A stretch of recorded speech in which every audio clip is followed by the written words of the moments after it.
Well, we do have a quorum. I expect that Susan will be here. And just to remind folks that this meeting's being recorded by DCTV. Our microphones are on, so mind your side conversations. And we have two sets of minutes, correct? So we'll start with the January minutes. Could I have a motion to accept the January minutes that were distributed to us prior to this meeting? Jim, a second?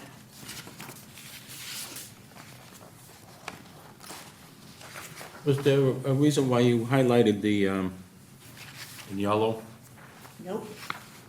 I probably. Great that- question. Nope. Yeah. There was That no was when I special. was reviewing everything and I highlighted so I can go back to it, so I went back to it and did unhighlight it. So it wasn't for us, for anything? Yeah. No, okay. Okay. Put a little color in the minutes. Did we, Thought it was something significant, what am I missing? You know, it's like- excellent question. Trick question, it's a trick. Okay, did we have a second on the? Second. Okay, great. Any other questions on the January 14th minutes? Okay, all in favor to approve the minutes as presented? Aye. Aye, and I'll vote present because I was absent. then. Same. Yeah. two abstentions, Michael and Chris. Motion to approve February 4th meeting minutes as printed. And a second? Second? Okay, questions, additions, corrections to the minutes as they were previously presented? All right, all in favor? Aye. Any opposed? And any abstentions? Okay, great, thank you. And again, Michelle, thank you for the thoroughness of the minutes. We appreciate that. How is it getting them on the, just for my own edification, after they get approved, they ultimately get posted? Yeah, they'll get posted tomorrow. Okay, okay. No, at least the Do day you have to do that? Huh, okay. Yeah. Is there anything you don't do at town hall? Well, there's a lot I don't do with the town hall, but. Okay. no. It's a short list, though. I keep busy. Okay, all right. So I wondered if there was like someone else. I appreciate Yeah. it. Thank you. No, Do we have invoices? I think we do. have some legal Start services. with that one, that's Dartmouth Week. Dartmouth Week, this is posting for the public hearing. Yeah. All right, thank you. I'm going to pass this over to you. And there are two invoices with the iframes. Okay, it's going to be okay. And these two invoices are included on the cover, right? Correct. Okay. And these are two invoices for legal services. So regarding the eligibility consultation, for the Old South, the Old Smith Mills Library and relocation kind of idea that Smith Camps Association had presented to us. And there's time is presented or included with the invoice, as we have always asked for that info.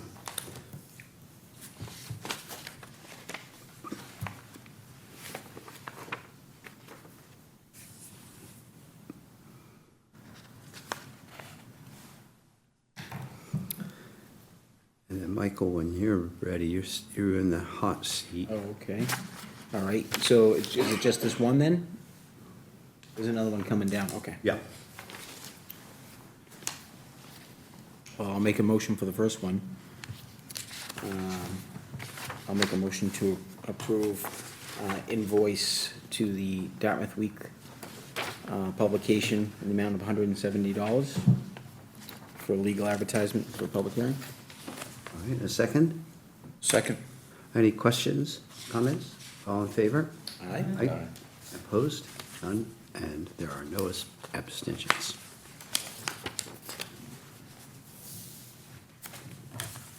Thank you. And I'll make another motion.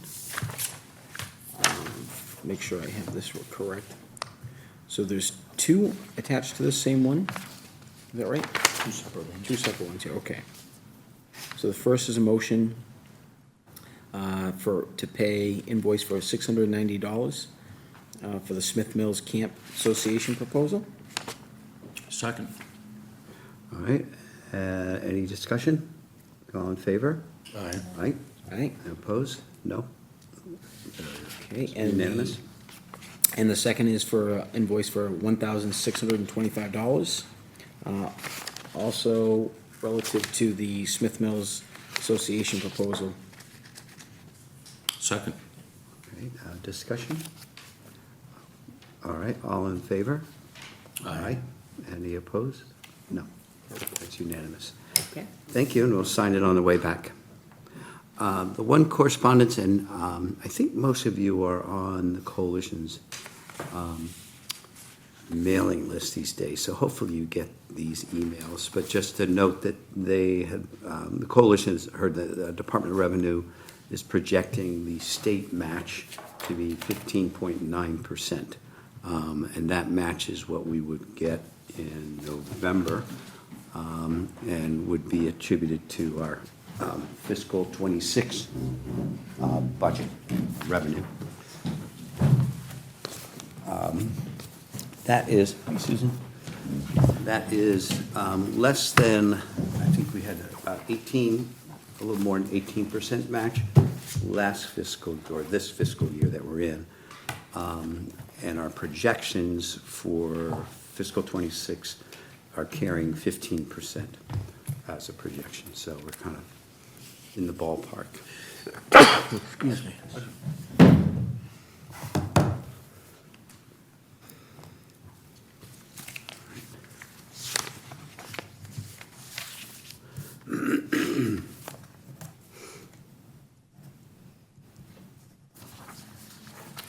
Very good. Okay. So what we'd like to do at this time is we'll take a vote to go into the public hearing portion of our meeting and hear presentations on the two proposals that are before us for consideration for the June town meeting. If we go into that, then I'll just explain a couple of ground rules, and then we'll hear from the project sponsors. So I've got a motion to enter into a public hearing So moved. and a second. Second? Okay, any further discussion? All in favor? Aye. Aye. Okay, very good. So what we'll do is, this is, we have reviewed the proposals, the two proposals have been submitted to the committee. We've offered our comments, questions, and additional information that we'd like. This is an opportunity now this evening for the sponsors to give a short presentation on the project that has been submitted, address the questions we have. This is open to the public, so the first thing I would ask is anybody who's present in attendance here to offer comments or ask questions, and then turn it over to the committee to offer comments or ask questions. And when we are done with the two proposals, we'll take a vote to leave the public hearing, and then we'll kind of ease on back into our regular open meeting as a committee. Great. So the folks here to present on the Joseph Davis Cemetery renovations, who will present? Okay, great. So if you come up to the podium, identify who you are. That's super helpful for the minutes and DCTV. Yes. Most of you know I'm Judy Lund. I have been active on the Historical Commission for maybe 30 years. I worked at the Whaling Museum. And most of you know that I'm interested in cemeteries in this town. When I was on the Historical Commission, people would come to us and say, our ancestors are buried in your town. Where are they buried? And we would say, maybe, we don't know. And so I put this together. It was quite an experience to go from place to place to place around town. Since this was published, we have found a few more people, and we found a few more cemeteries. But getting on to tonight's project, we're looking at the Joseph Davis Cemetery, which you may not even have noticed unless you're really astute. It's between Lazy Boy and Bank 5.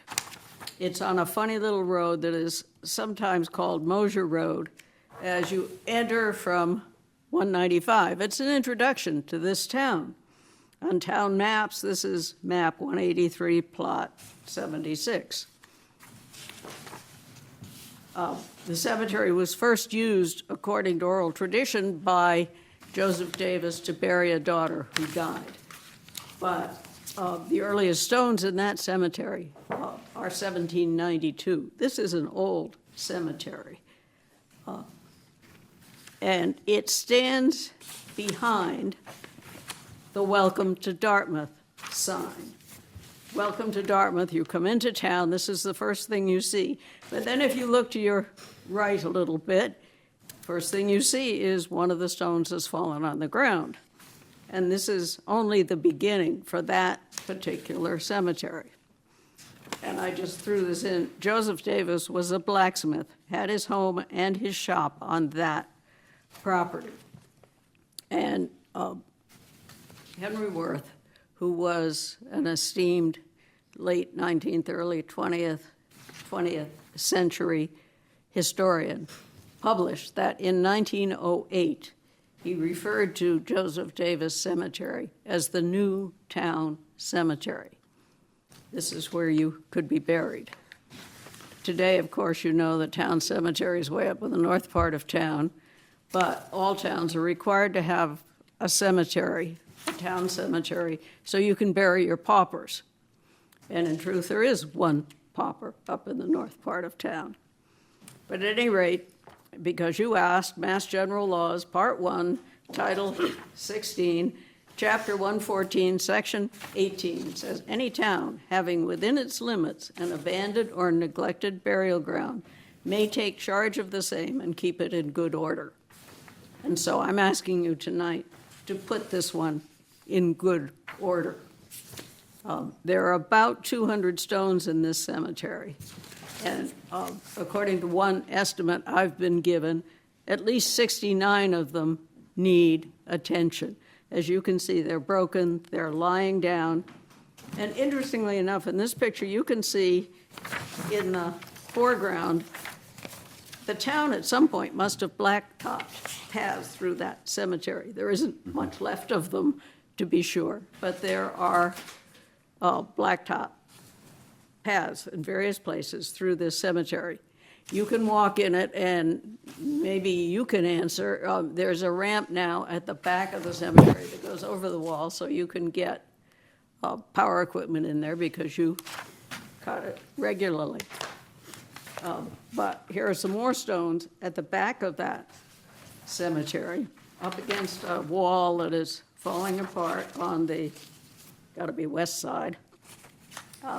It's kind of a mess, frankly. Not something I think should be an introduction to this town. The other thing I can show you is what an archival firm can do with discolored stones. And most of the old stones, there are a few modern stones in there, but not many. It's mostly all old stuff. And you can see the before and after in Westport. Westport has made a concerted effort to clean up every cemetery in town over time. And they have been using a local firm to clean up the cemeteries. You can see the difference. They use an archival safe solution on the stones. I can tell you just off on the side that there was some very well-meaning maintenance person on the cemetery commission back when there was a cemetery commission who decided he would paint most of the Civil War stones in town with gray masonry paint. And he must have, I've forgotten when he did it, but it was a long time ago, and most of that masonry paint has now broken, chipped, and so forth. water gets under it, it freezes, and it's destroying the stones. This is a safe means of cleaning up the stones without damaging the stones. The other thing that Buddy brought up, actually, and said, maybe we better look at the walls, too. I originally was looking at money to fix the stones, but in truth, the walls need attention as well. You can see on the left hand there in that northeast corner, there's a stone that's falling down. And frankly, there are some trees around the Welcome to Dartmouth stone that are beginning to impinge on the wall further down, just to the left of this picture. But on the south side, in the middle of the wall, you can see the belly in that wall. And there are two trees beginning to come back. They were cut off, but the stumps weren't taken out, and the stumps are regrowing, and the stones are really leaning far in. This doesn't show it as well as it might. But I have since put up caution tape, because when we had one estimate done to refurbish the stones, we were told this particular wall on the side by Lazy Boy is in danger of falling. And I don't know about the rest of you, but I have walked up that path on Cuddy Hunk with the big walls, and my kids held my hand and walked up those stones all the time. I don't want to see some families coming to see this cemetery, and the kids walking on the stone and the whole thing falls. This is an important piece. We are eager to get this piece fixed. We'll see how much it costs in the long run, and then maybe we can fix this stone on the front corner, but that stone is stable. It's not going to the other stones in the walls are stable. They're not going to fall any time soon, as long as the trees are taken care of, up by the Welcome to Dartmouth stone. So that's really my song and dance about Joseph Davis. 69 stones that need serious attention, and they need it done correctly. There are firms that do that. There are firms there's a firm in Westport, and there are firms in the Boston area. And we will go out to bid and see what happens. And with that, I'll entertain any questions. Thank you. Great, thank you. First, from folks who are in attendance, does anyone like to speak? Have questions for Judy about this project? Or also if you want to speak in support of, or if you have concerns about what is being proposed, this is your opportunity to be recognized and have a chance to share that. Okay. Tim Lancaster has written a letter of support for this. Yeah, the park board fully supports it. Okay, so let's turn that now over to the committee for questions. And yes, Michael. So I apologize, I can't remember, and without going back through the meeting minutes, can you refresh my memory in terms of, I know that, I remember seeing someone came in, there was a number, has that number been refined, or is it still the same number that would be requested? We're requesting $50,000. 40 of it is for repair, repositioning, cleaning the stones, and then 10 for the walls. We can't do all 4 walls, but frankly, I would rather see us invest more money in other cemeteries that need a lot of attention. The only wall that's in real danger at this point of falling is this one that you have the picture of, and the others are perfectly safe. They're not perfect by any means, but you look around town, most stone walls aren't perfect. So that was gonna be my other question, so the 50,000 would address the 69 stones in the walls, or just that one wall? No, the 69 burial stones. Okay, it's just the 69 burial stones that need attention. Okay. And cleaning others that need attention. Because you can see, if you look at this one that I took to take the northeast corner, you can see the stones behind it are all black. They're covered with mildew, they're covered with lichens, and it's a matter of cleaning them with solution that is safe for the stones. And then my last basic question was, you mentioned like Westport had done a big restoration of some of their cemeteries. Do you know, are they using CPA funds too? Is that Yes. their primary source? Yeah. Okay. Yeah. Thank you. So Judy, just a clarification, following up on what Michael had asked. So there's $40,000 for the gravestone restoration in this budget of 50, and then 10,000 for this south wall stabilizing. Well, for wall stabilizing, and I would hope that if there's any left over, it could be used for this northeast corner, because this is the Yeah. corner that you see when you come into town. But it's not causing anybody any danger. But at the least, The dealing bellied one is with dangerous. this south wall. Okay. Yeah, and so I have actually put up caution tapes, and this week I could Yeah. finally get posts in the ground so that I could put yellow caution tape in front of the wall rather than tied to the wall. Other questions, comments from the committee? John? I'm pretty sure it was on your application, and I apologize, I'm looking at it from the last meeting and I can't find it. Didn't you have a number of how many stones were gonna be repaired and how many were gonna be cleaned? There are 200 stones, roughly, in the cemetery, maybe 198 or something like that, but roughly 200 stones, and 69 of them are in very bad repair. I mean, And will all Broken. 200 be cleaned, or? Yes. Yep. Well, not quite, because there are a few modern stones in there. There are some families that continue to bury. I don't know, I suppose if someone were burying cremains, they could still bury in that cemetery, but I don't think there's much space left at this point. And after they're cleaned, how long do you expect them to remain in Well, more than our lifetimes, all of us. history in that, or any? No, there really isn't, because the firm that started using this particular cleaning method hasn't been at it that long, because it's a fairly recently developed chemical that they use for this purpose. It was developed by somebody in Westport. So it's a cleaning solution, it's not cleaning and a protective? No, it's just coating, cleaning. Just cleaning. Yep. Yeah, Mother Nature will probably do her thing eventually, but Mother Nature will do lots of things over time. Best we can do now, I think, is just clean it up and make it look better, particularly since it's right at the entrance to town. We have a few others in mind. And I'm assisted in this project by a fellow who is a professor at University of Massachusetts. But he's off this week, and so he took his wife to a warm place. But he's a good deal younger than I am, so that you may meet him on another occasion.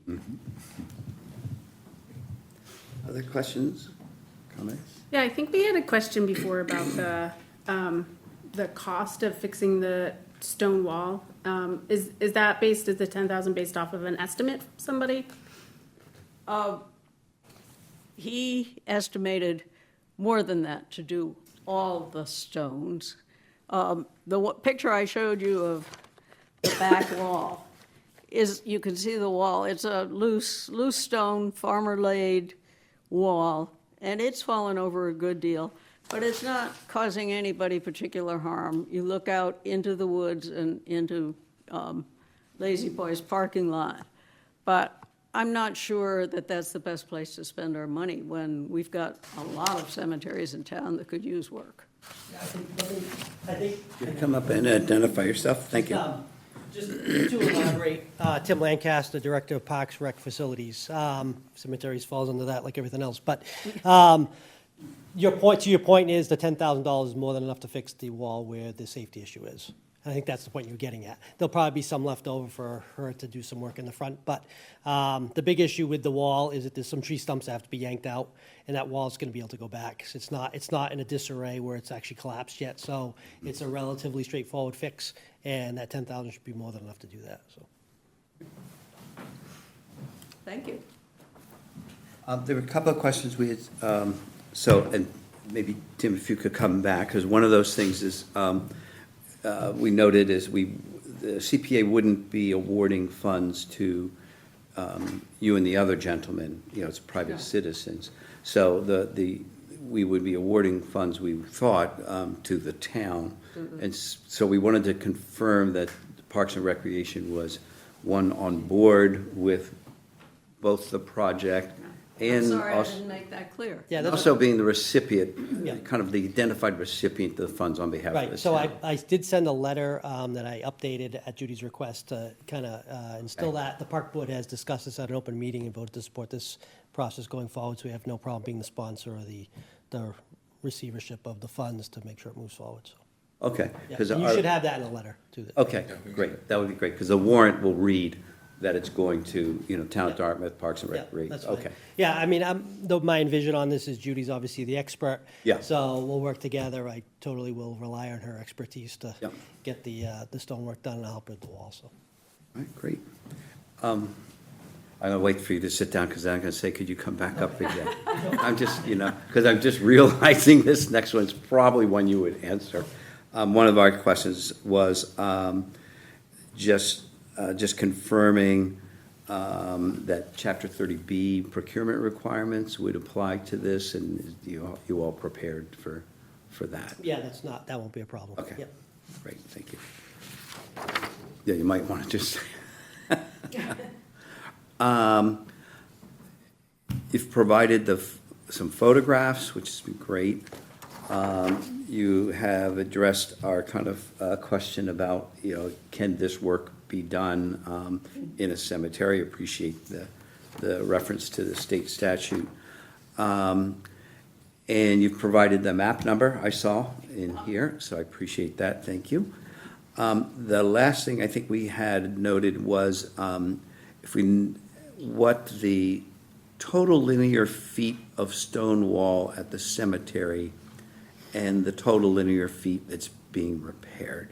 And we have an estimate of that. Yeah. I guess I did not measure it all. Mm-hmm. There are 25,000 square feet in this cemetery, and there are walls on all four sides. But I didn't measure the length of this long wall because I didn't have a long enough measuring tape. I'm sorry, I can do that for you.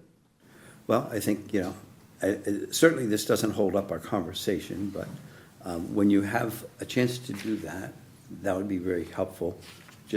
And I think the question germinates from just getting a fuller understanding of how much of the wall work of what's out there this project is going to be taking on. So that would be great if you all could get that to us and just send it in an email. I will.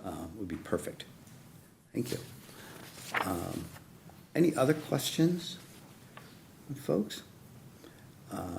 Anyone change their mind in the audience? Okay, great. Thank you so much. I really appreciate it. And Tim, as always, thank you for pitching in. Thank you. We'll be in touch. Yeah.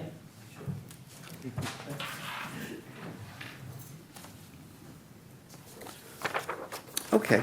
Next project is the DCTV building renovation bid document preparation. And who will speak to that? Okay, great. And again, if you come up and identify yourself. Thank you. Good evening, Chris Vitale, Assistant Town Administrator for the Town of Dartmouth, and Peter Jace, Director of Media for Dartmouth. thank you for having us here this evening. So, as Buddy said, the project we're looking to seek funding for is our DCTV renovations Phase 2. This is a project that's been before the committee before. We're looking to build on the work that's been done to date. So just an overview of what we're going to be talking about today. We'll just do a brief overview of the project, its scope, and then there were questions that were sent to us this past month that we provide answers to, and we'll go through those one by one. And certainly any additional specifics, we got Pete here to hopefully Yeah. offer some more assistance there. So project goal, with this project, we are looking to bring on a consultant who will help us do 100% design plans, as well as draft the big documents and draft notices, so that we can take this project to the next phase, which would ultimately be construction, bringing on a contractor to do the various upgrades to the building's envelope that are still remaining. So back in 2016, there was a conditions assessment that was done. There's been a lot of time between that previous report and now. So what we'd like to do is, as we go through and complete the final designs and we draft the bid documents, we want to make sure that as they're going around the building, nothing's deteriorated, and we're incorporating all that into this final plan of action. So this project touches on a couple of goals that are outlined in the town's master plan, most notably under the natural and cultural resources, pursuing the long-term preservation of Dartmouth's historical and cultural features. And there's a couple of subcategories that this project falls under as well, in support of this project. So the timeline for this project, understanding that this funding would take effect July 1st if approved, we anticipate the project will be about 6 months from the time that the contract has been completed. So getting the consultant, having them go over there, complete the design plans and the bid documents. So hopefully by the end of the calendar year. So just turning to some of the questions that were submitted ahead of this meeting. I know one of the comments was with regards to having the scope of work comply with the Department of Interior standards for historic preservation. So in the handout, you do have an updated proposal that does include that as a condition. And not to skip ahead, but the cost does not change based on that added condition. So the consultant that is proposed coming on board has extensive experience with historic preservation. We have a PDF version, but there is also a handout here on the table of their portfolio of projects from other notable properties in the region. So you get a good idea about what experience they have in the realm of historic preservation. So with that, the next question is, with the updated scope of work, having that presented to the Historical Commission and getting an endorsement letter. So talking with P, unfortunately, we just, based on the calendar, we weren't able to get on this month's meeting agenda. However, we do intend on going before the Historical Commission in April to get that letter support ahead of the town meeting. So we're hopeful that we can be in compliance with this requirement before contracting would take place. One quick thing, Of note course. on that. I need an update, Chris. So I have had discussion with the Historical Commission Chair, and it looks like we're actually going to be on their May meeting. So we are tentatively scheduled for May. We had conflict in March, and then there was another conflict in April, but we just got it on the books right now. I'll make a note of that. So for the third question, the revised budget, so in your packet, you do have a updated cost proposal that was provided to the town. The lump sum, I should say, hasn't changed from the original proposal that was submitted with our application and now. And the project budget is based off of this cost proposal. With the fourth question is, given the significant alterations of the interior space, it seems unlikely that we'd be able to satisfy the Department of Interior standards on the interior. Would this impact the town's ability to proceed with the proposed scope? No, because what we're looking at is the building's envelope, specifically the siding, the roof, windows, gutters, things that are really impacting the structural integrity of the building. So that would be really the focus, and I believe was the majority of the focus in the 2016 study. And when we moved in about think 12 years ago now, we did a lot of extensive work inside. We upgraded all the electrical, all the HVAC. So most of the interior work was done, so I think, and actually at the time, I think the roof was done. So we're really probably looking at siding, foundation work, just really the outside of the building, the historical looking outside of the building. And just the last couple questions, there was one, can Comcast assist with funding for the proposed renovations? So the town does have a 10-year license agreement with Comcast. Unfortunately, we can't request additional funds beyond that contract, and DCTV is set up as an enterprise fund. So, coming from that, they have retained earnings that they use for various improvements or operational items on the building. And as part of this project, we're actually, the match is proposed coming from that enterprise fund. So there are going to be some funds coming from DCTV to hopefully support the completion of this project.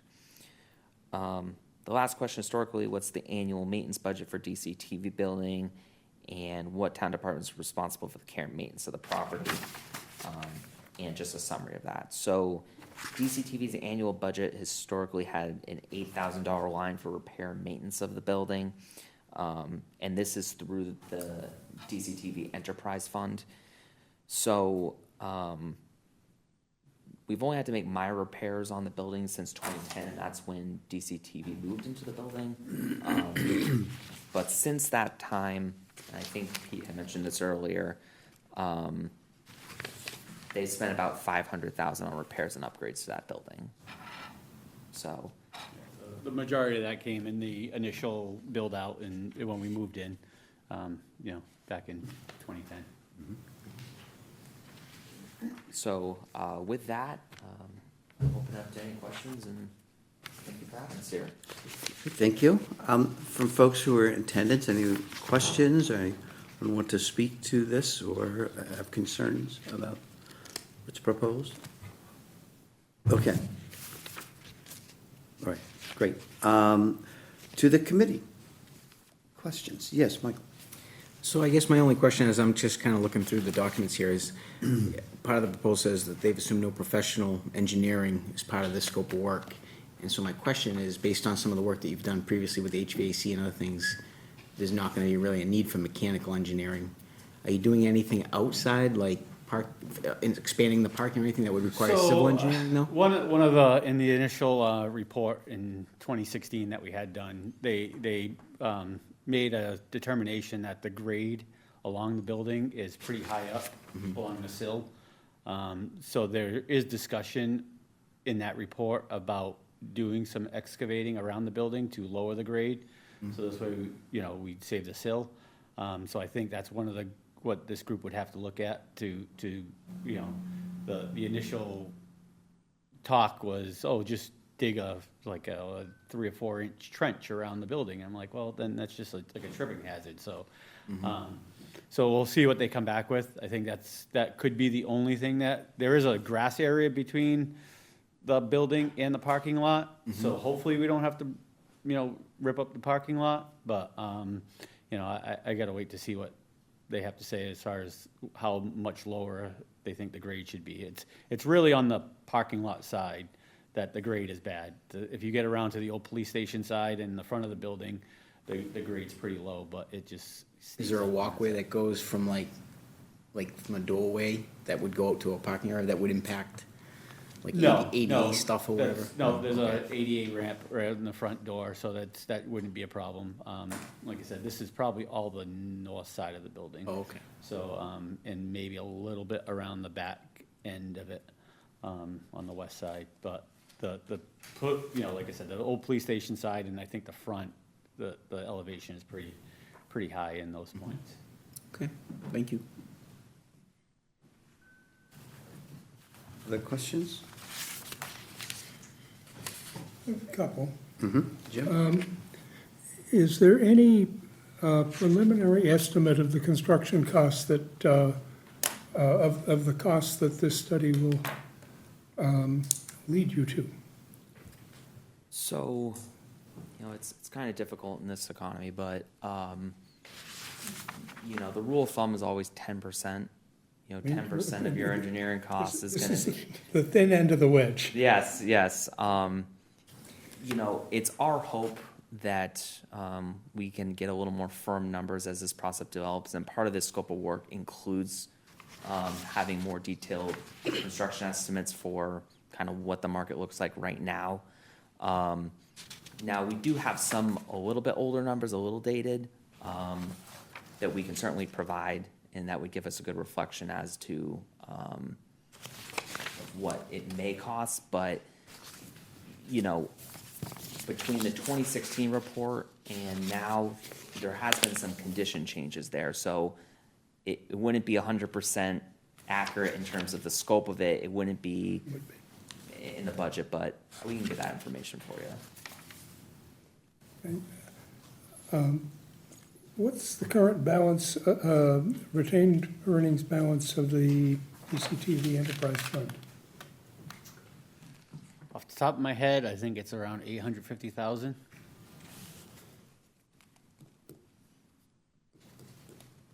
Okay. But that also includes some other equipment upgrades that we're going to be making over the next couple of years. You certainly have other capital Right. plans. Yeah. So, Of course.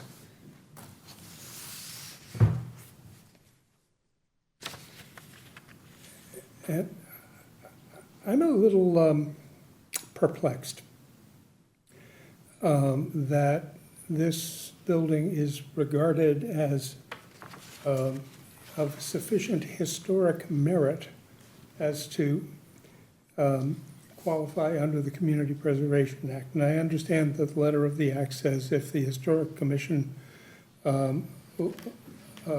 likes it, then that's sufficient for us to fund it.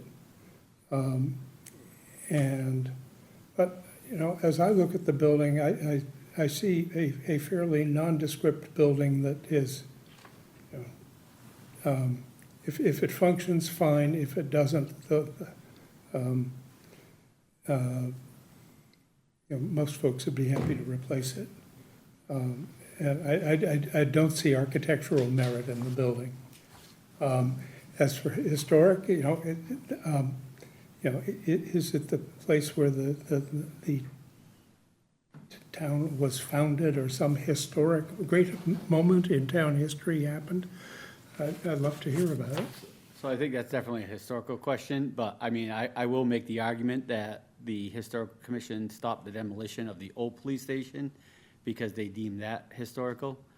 And that, to me, is a lot more of a modern building than the building we're sitting in. So, That's a much more complicated Yeah. issue. so And I personally am having a little heartburn about whether this is worthy of historic preservation. You know, the other such projects that have been funded through this CPC. And I'm new to town, and so I'm a font of ignorance. But, you know, the Southworth Library and the Aiken House, fine. Those are clearly buildings of distinctive period architecture. And But my understanding is that was the first town hall, I'm not sure, Yeah. in Dartmouth. That was the first police station in Dartmouth. I- So there's many of first. I'd love to hear the argument. You know, that's my, I'm somewhat new to town. I've only been here for 30 years. But, yeah, there's other people that have been here a lot longer. Yeah. And so that's my understanding, like I said, that, you know, those are why the community finds it historical. I know when we first moved in, you know, there was, we had to replace some windows, and they made sure, you know, the Historical Commission at the time told us, no, you make sure you get these split windows, and we replaced some doors, and again, they wanted certain style doors that we put in just because, you know, there was a lot of historical talk back then too, as far as keeping the outside of the building at least looking you know, Historical. And just to add to that, so, I mean, this is a town building, and, you know, we do have an obligation to maintain our town facilities. You know, I would say that, you know, respect your, I guess, opinion on its, where it sits in terms of importance, for the town's history, but what I would say is this project is really our responsibility, and to both bring it forward, for preservation purposes, as well as, you know, you talk about historical features, and with a project like this, if we replace it with, you know, more modern materials or changes in architectural features, you lose a little bit of that history every single time you go around and do another pass just like this one. So I think bringing on a consultant who can assist us with maintaining what's there, or if it's something that we do have to replace or upgrade and we're restoring something to its original, its look, original materials, it'll just help keep that character that we have in place. So, and another of the things that community preservation committees like to have in choosing to fund a project is that they're not the only money on the table. You know, so all of the, or virtually all of the land preservation projects that have come through community preservation in Dartmouth have, you know, had other money, and, you know, and the same is true in the other categories. Looking forward to a year from now, when if this goes ahead, I'm sure you'll be back with something that is, pick a number, 10x what we're talking about now. And is there any other source of funding, any other partner that this CPC would have in funding this? You know, if the building were not deemed historic and going through this channel, you know, you'd be having your discussion with the Board of Selectmen, or the Select Board, and the Finance Committee, and talking about doing this in the ordinary town budget. And I'm wondering if there is any support down, or any sense of support down the road for the much bigger appropriation you're going to be asking for a year from now. so I'm glad that there's a representative from the Select Board in the room. I'll let our select board members speak for themselves. With regards to our process, you know, when we have a capital project, which this would be, you know, we do look at the various resources that are available to us. And so, you know, of course, we don't want to be reliant on one source, but we want, you know, every agency, every opportunity to be hopefully a piece of the puzzle. Now, with various capital projects, you know, we have a capital planning committee. It gets placed on our 5-year, 10-year plan, and it'll be weighed along with the various other priorities. Now, with that being said, there are, you know, state, federal grants that come around in addition to the community preservation funds that are available here. And, you know, if it's a opportunity that aligns with this project, you know, we'll go after those funds. I mean, I think we look at that for all the town projects where it makes sense and it meets our timeline. You know, with that being said, you know, we have a scope of work here and we're trying to be ambitious. You know, I think in 2016, when this initial conditions assessment was done, Pete's been doing a very good job, and the DCTV team, of trying to whittle down that list of to-dos. But, you know, talking with Pete and looking at the amount of time that's passed, I think it warrants another conversation about, okay, we have these improvements, and are we at a point where it makes sense to tackle this as one project versus either waiting or trying to continually do it piecemeal to the point where something fails, which, you know, we don't want to have happen. So the long and short of it is, you know, I do believe there's support to keep this process moving forward. From an administrative standpoint, we're going to continue to look at funding opportunities as they come about, and if it aligns, we'll absolutely chase those dollars. Say that last sentence. We will chase those funds. Other questions? I just have Yeah. a comment. Yes. I just want to put it on the record that this building is historic. It's in the Macris database of historic buildings as DAR 181, and it was built in 1893. All the projects that we look at for Historic Commission to review are 75 years or older, so it fits there. And although there are architectural styles listed here as shingle style, so it is a particular style, and the significance is listed as architecture and politics and government. So there are two, tags for significance on this particular property. So I definitely think, in my opinion, it makes sense that it's being considered under the historic. John? Like Jim, I've got some heartburn with this, although a different area. Yeah. And Jim's heartburn, you know, I can appreciate. I've got a difference of opinion than his.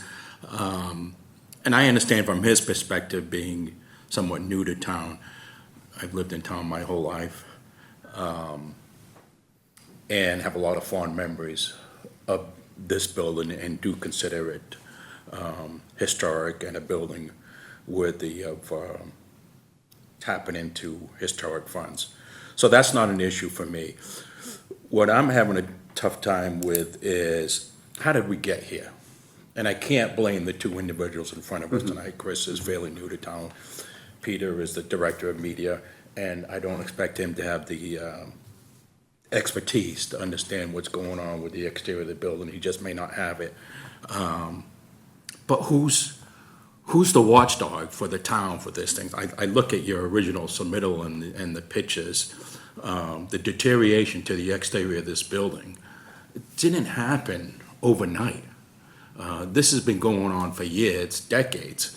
I see you answered the question, you got an $8,000 maintenance and repair budget, and we've been fortunate, the comment was, we've been fortunate enough to have to only make minor repairs since 2010. These have been long-standing issues. Why weren't they addressed in 2010, 11, 12, 15? Why did we get to this point where we need to hire a consultant and bring in some expertise and fund this consultant and fund a much larger request for actual repairs? So what's the assurance, me as recommended at town meeting and to our taxpayers, that this doesn't happen again? That we spend this money, make these repairs, and we don't have a watchdog looking for this? Because in my opinion, if this had been repaired every year over time, we wouldn't be in this situation where the pictures I find very disturbing to me, that the town owns this piece of property and he's walked around and said, Jesus, Yeah. we need to do something. Who is the watchdog? How do? Yeah, so here's what I'd say. I don't think it's one individual process or one individual person or one board, When you have a budget, budgets are priorities. Budgets are something where it's twofold. You have routine maintenance, and then there are things that you have an expiration date where it requires a capital investment. Now, sitting in on the capital meetings, they have a very difficult job of weighing the priorities of the town at any given year based on the funds that we have available.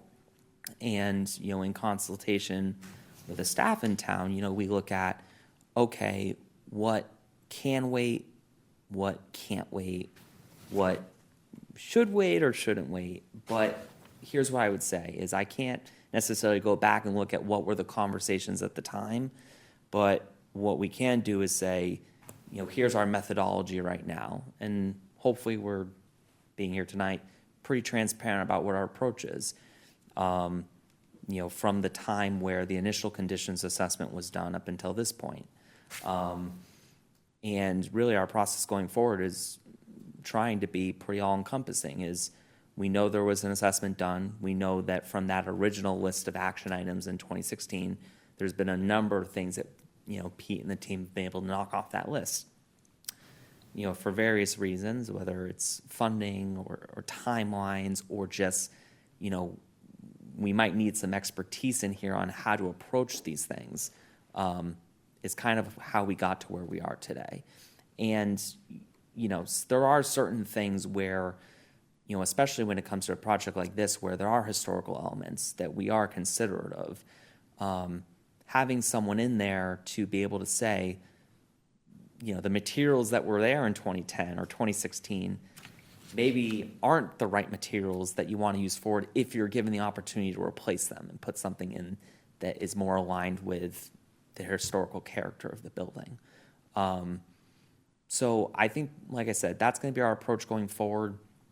And again, I would say for all of our departments, we look at those things. And I think just, again, attending the various capital meetings, that's how we look at any of the issues that are faced in our various town buildings, so. That's not the answer I wanted to hear, Chris. Well, I apologize for that. It's disappointing that there's nobody in charge, that your process is well through the capital improvement programs we have town, that we wait that long. And that's where we're at now. We waited this long, and it's gonna turn into a capital improvement program where you're gonna have to either seek funds from capital improvement or from us. My point is, as an administrator, you need to go back to the select board and you need to review this and say, how do we prevent these kind of things from happening? There has to be someone in charge of our facilities that is the watchdog for things, not Yeah, that, and well, the let me- process is we let it go so bad, so long that we, the process is capital improvements. And let me stress, we do have. Let me finish. That needs to be addressed in Dartmouth. I know this is, I'm getting out of scope here, what you folks are, but for me, making recommendations to town meeting, I don't want to continue doing this, and 10, 15 years down the road, nobody's watched the building, and we have more issues that's going to cost us money. There's a way to prevent this, and that's people with the expertise that can walk around these buildings inside and outside and maintain them and address them on a yearly basis, just like many homeowners do. Walk around and figure out what needs attention and what doesn't. That clearly was not done at this building. And that needs to change. So I will say that we have an excellent facilities staff, and this is no reflection on the work that our facilities staff does around town in maintaining our town buildings.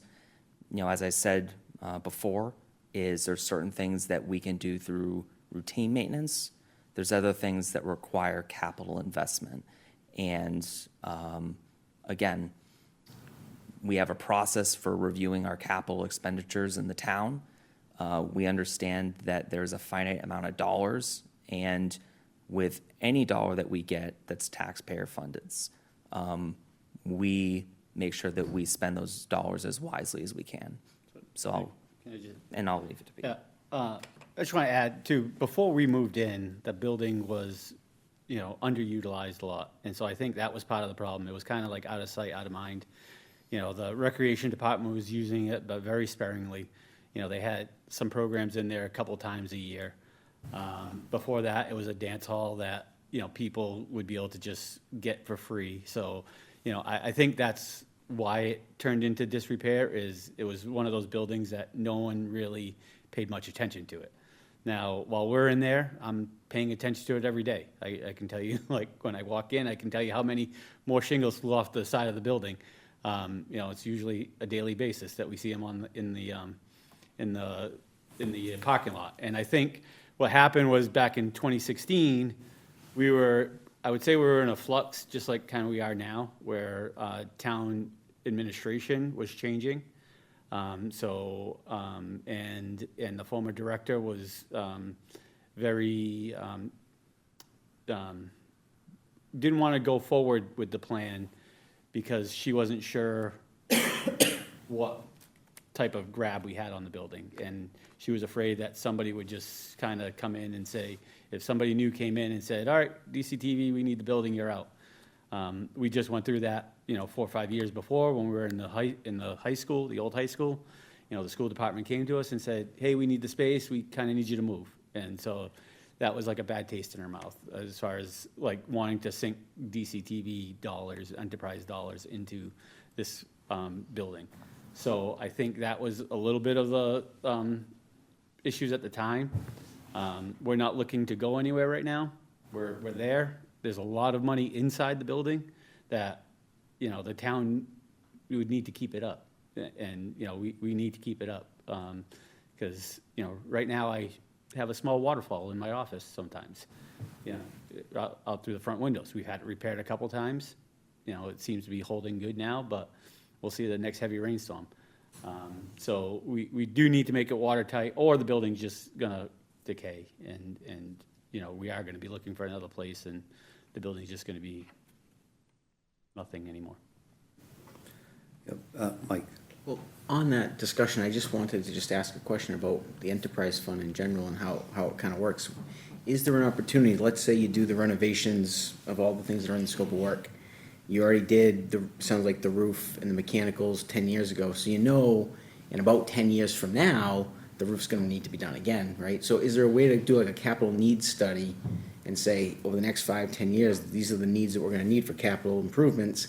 And can the enterprise fund, can you start to budget for that annually to address those items over in year 5 and year 10 as they come up? Or is that not allowed? I don't know. So this becomes a bigger question. Our enterprise fund is fund strictly from revenue from Comcast on cable revenue only. Okay. So we don't get any kind of revenue from their, internet sales, any other sales. We just get it off the cable revenue.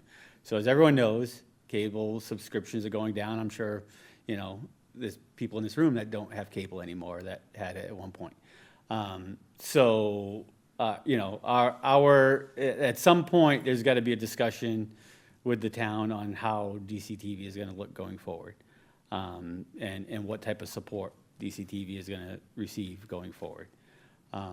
So I can't sit here now and tell you that in 5-10 years, we're going to have money to replace the HVAC or the roof.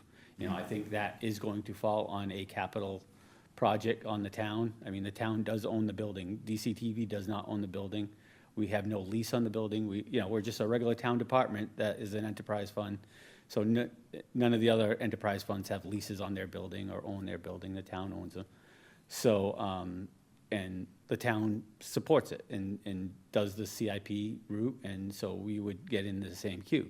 Right now, we do have some money in reserves. I mean, we could put some money towards this project, and I'm willing to discuss and look at what other groups have put in and willing to look at that. I can't tell you how much right now because I don't know how much the project is, so we can look at it, we definitely can look at it.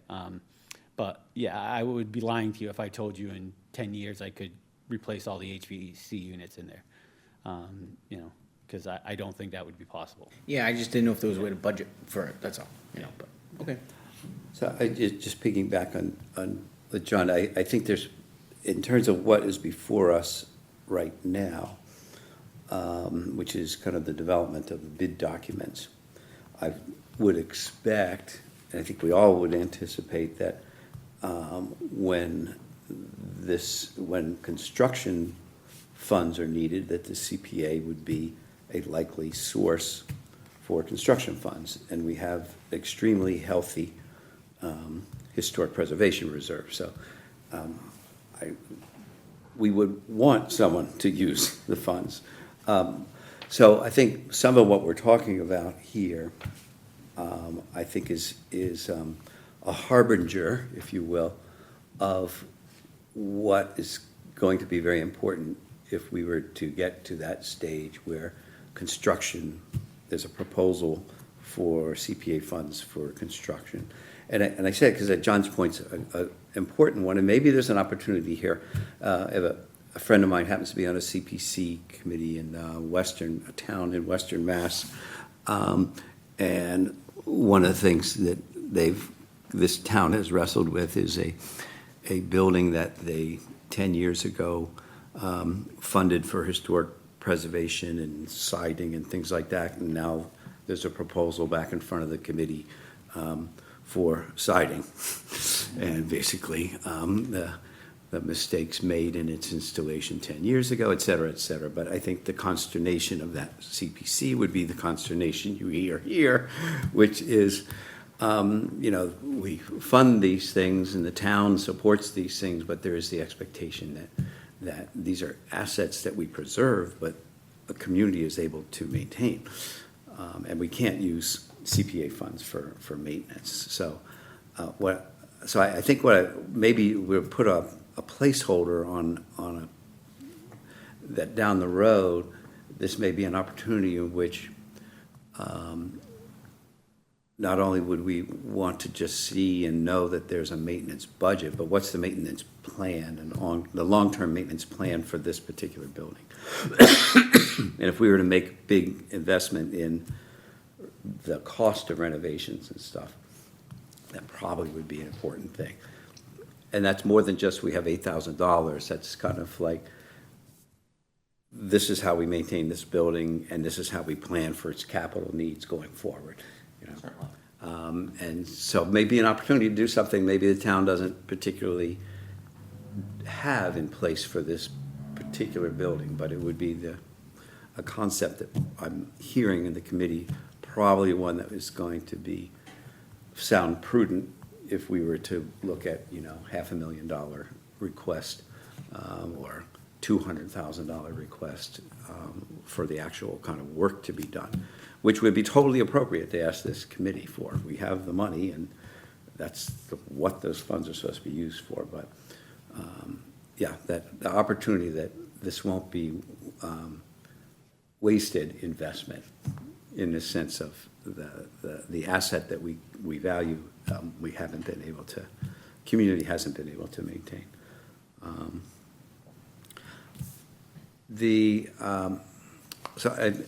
John, anything else? No. Okay. Susan?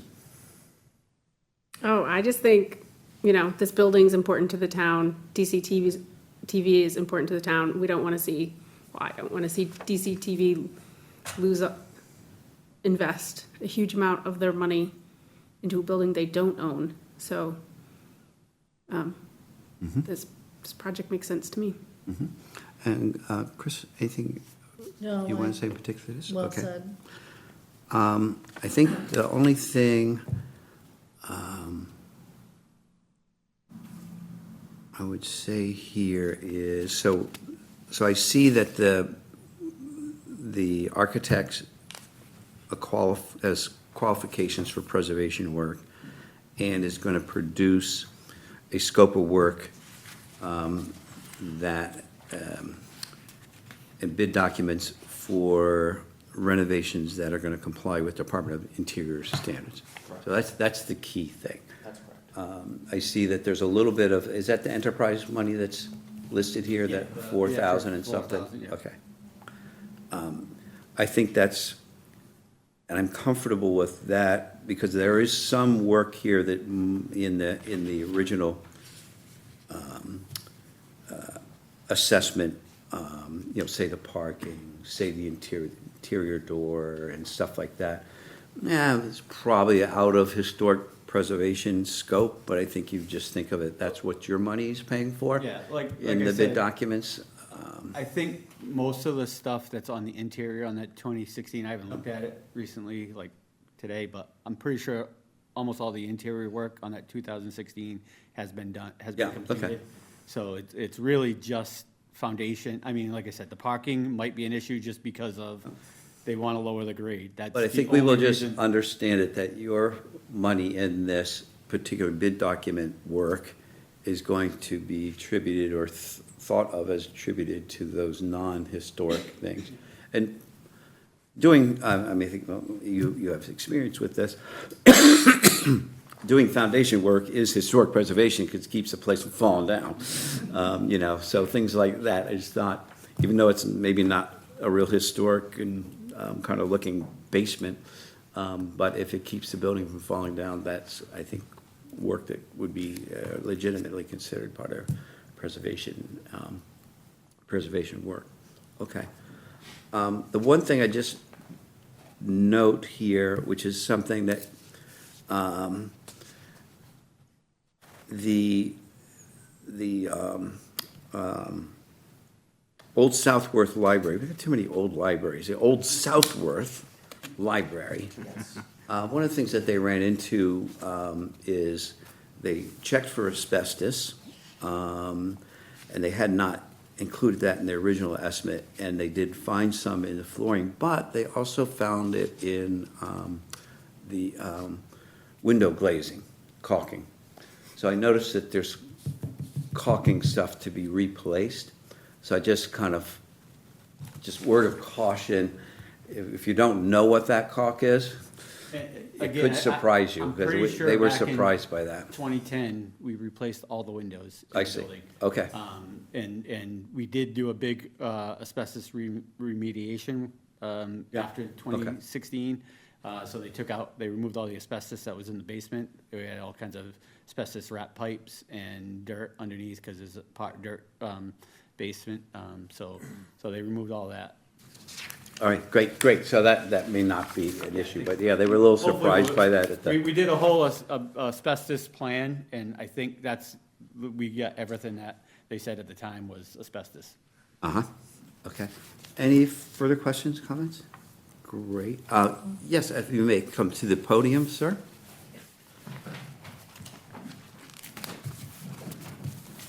And identify yourself for those who do not recognize your profile. Dave Tattlebaum. I am a member of the Select Board, and I'm here, as I've done in the past, because I'm invited, and I think it's important to be here because I'd rather have the preview discussion here than maybe settle a few things or talk about them, as opposed to waiting when the thing's in front of us and we have to get it done fast because we got to get through the article. So thank you for the invitation.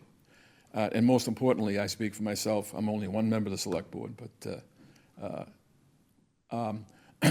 I think that the DCTV inherited a old building because they had to go someplace, and it was not a pretty place to pick up, and a lot of money's been put into it.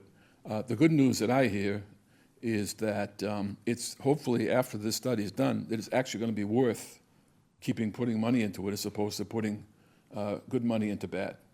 And I'm hopeful that once that report's done, and that's what Chris has done, that it says keep going because it's worth it. Because who knows, maybe we'll hear from this study that it's not worth it, but it appears that it is. So I think it's due diligence. It's a good thing to do.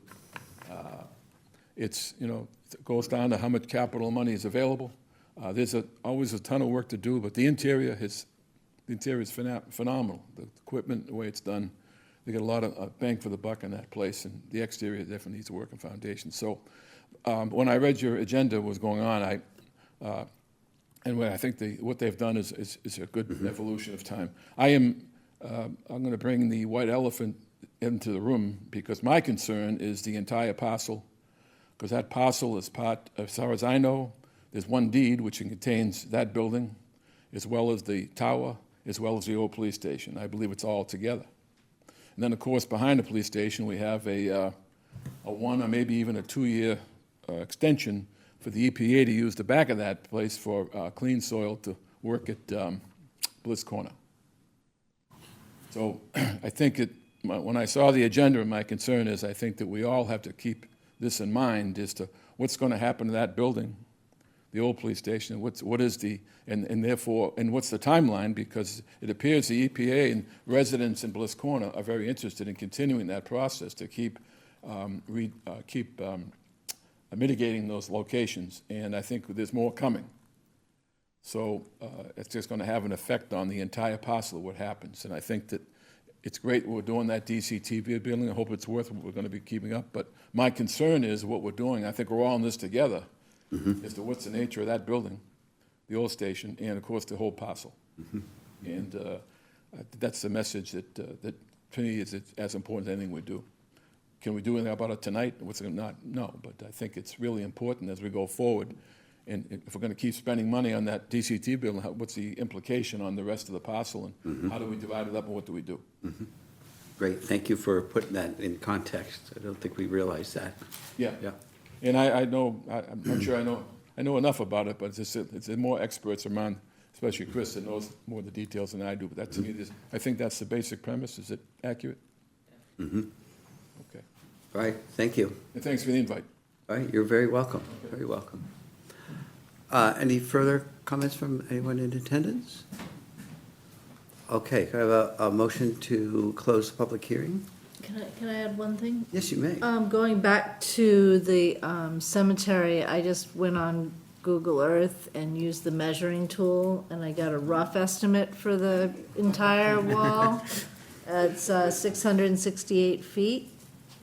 So roughly, the short one is the short side is 108 feet, and the long side is 226 feet. So that might save you a little, give you a No better. idea how you did that, but as an estimate, if you would like to email that to me, I'll forward it to the committee. We'll, Okay. but, yeah, then maybe you could do a workshop for us someday. Yeah, what you just did. All right, thank you. Thank you very much. Okay, a motion to close the public hearing? I'll make a motion to close the And a public hearing. second? Second. All right, any discussion? All in favor? All right. All right, very good. We'll continue in our open meeting as a committee. I do want to,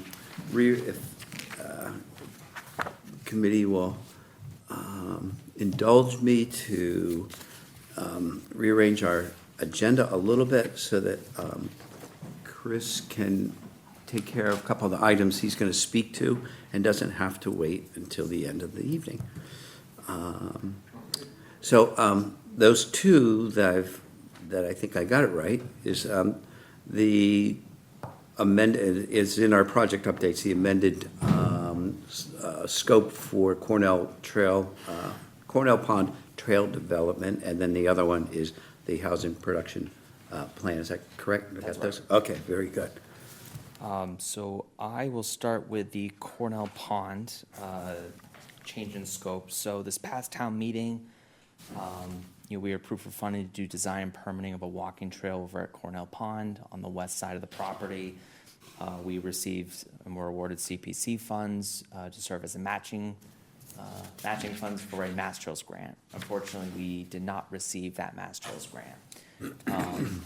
Reviewing the project scope, or the original project scope, I should say, it was broke out into tasks. We looked at that and we were able to amend the scope to focus on those first couple items that would have been done in the original scope. So we could essentially keep the project moving. So before you is an amended scope, with the budget that we had available. What we're proposing is, rather than going through the full design and permitting, is we use the CPC funds that we were awarded to do the site survey, base plan development, and a project alternatives analysis. So as part of the original proposal, we had a certain path in mind, but what our firm is proposing to do is just look at some of the other potential paths within that area to just confirm that that's how we want to proceed. So with this information, this helps us essentially keep the project moving forward. And as we seek additional funds, we can build on this to continue with design and ultimately permitting to keep the project moving forward. So hopefully we get your support for the amended MOU this evening. Questions? The amended number is 24? 24. Yeah. Yes. I apologize, I don't have it in front of me, so I just have a question. So the scope work is slightly changing for the original proposal. Yes. The dollar value will stay the same? That's right. So, the previous budget, I think, was 125,000. And 24,000 of that was the CPC, and then the rest of the funds we were trying to seek through Mass Trails. The original scope of work had 4 tasks, so it was surveying, design, permitting, and if there's one more, unfortunately, I can't recall on the top of my head this evening. What we're looking to do is just that first task, or I'd say 1.5 task, if you will. Okay. Thank you. I'm sorry if I missed it. What's the likelihood of getting another grant? Did you comment on that, or another source of funding for this? So I did receive some additional feedback from the Mass Trails application, so the next time that comes around, it's our goal to make the application a little more competitive. But in addition to that, we will look at other funding sources as well, just whatever opportunities are available to us to keep the project moving forward. So if we move ahead with this, how long can this sit on the wrong term, sit on a shelf somewhere waiting for funds before that needs to be revised or updated or? So the good news is, with this data, it has a pretty good shelf life, assuming that there's no major hurricane that comes through the area and changes the topography of Cornell Pond. But with that being said, the data will be good. So when we're ready to pick this up and the funds are available, we can pick up right where we left off. Other questions? Great, thank you. Shall we take up a motion at this stage, which is what we would have done in our agenda? If folks comfortable with that, would be a motion to amend the scope of work for the Cornell Pond Trail Development as submitted. So moved. Second. Right. In terms of a discussion, just to confirm, so we are still within the scope of work that town meeting approved, so there's nothing, Thank you. we I was have just not gonna ask that. altered the intent or the work. It's just it's narrowed, but it has not,